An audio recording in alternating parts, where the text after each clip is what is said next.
નર્મદા લાઈવમાં તમારું સ્વાગત છે। ડેડિયાપાડા ખાતે પીએમના કાર્યક્રમ સ્થળે મંડપનું સામાન લઈ પરત આવતા આઈસર ટેમ્પોમાં આગ લાગી જતા ટેમ્પો અને સામાન સહિત કુલ 6 લાખ રૂપિયાની માલમત્તા બળીને ખાખ થઈ ગઈ હતી।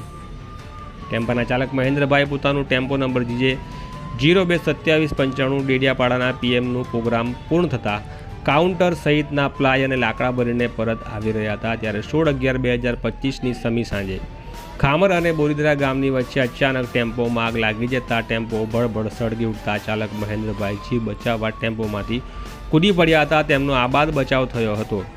ટેમ્પોમાં આગ લાગવાનું કોલ મળતા રાજપીપળાથી ફાયર ટેન્ડરો ઘટના સ્થળે ધસી ગયા હતા અને આગ ઓલવી નાખી હતી, પરંતુ ત્યાં સુધી બધું સ્વાહા થઈ ગયું। ત્યારે આ ઘટના બાબતે નર્મદા લાઈવે આ ટેમ્પોના ચાલક મહેન્દ્રભાઈ સાથે ટેલિફોનિક વાતચીત કરી અને ઘટના વિશે જાણવાનો પ્રયાસ કર્યો તો શું કહી રહ્યા છે સાંભળી લો તેમના શબ્દોમાં। હા બોલો ને, પૂછો સાહેબ।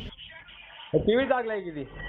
એ રનિંગમાં જે મેં ઝાડ ચડાવતો હતો ને હું, હા, પાછળથી જે ડીઝલ પાઇપ લીકેજ હોય કે વાયરિંગ શોર્ટ સર્કિટ હોય એટલે સાત વાગ્યાની આજુબાજુ અંધારું થઈ ગયેલું હતું, બરોબર? હા, કે જે મારા ગેરની બાજુ લાઇટ થઈ, મેં કીધું આ અજવાળ્યું છે નું આવ્યું, મેં કીધું હા, કે જોયું પાછળ તો આગ લાગતી હતી। પછી ગાડી મેં હેન્ડબ્રેક કરીને ઓલવવાની કોશિશ કરી પણ ઓલવાનું નહીં, પછી હરકી પછી હરકવા દઉં ને પછી શું કરું?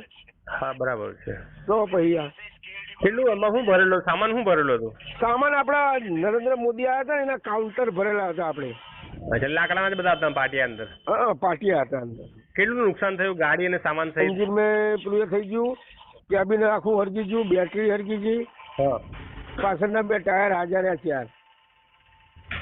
માલ સામાનમાં બધો હરગી ગયો, ખાલી 6-7 પ્લેટ હાજરી। ગાડી હમી કરાવવા જાવ એટલે 4-5 લાખ રૂપિયા તો ગાડી ના થાય, 4 લાખ રૂપિયા, કારણ કે કેબિન નવું નાખવાનું, એન્જિન એવું લગભગ સામાન હશે ને 2-3 લાખ નો તો સામાન હશે, 2 લાખ નો સર। બરાબર। હા, એ તો માણસો બેઠેલા હતા અંદર? એક જ, તમે એકલા જ હતા? હું ડ્રાઈવર એક જ હતો। Okay okay.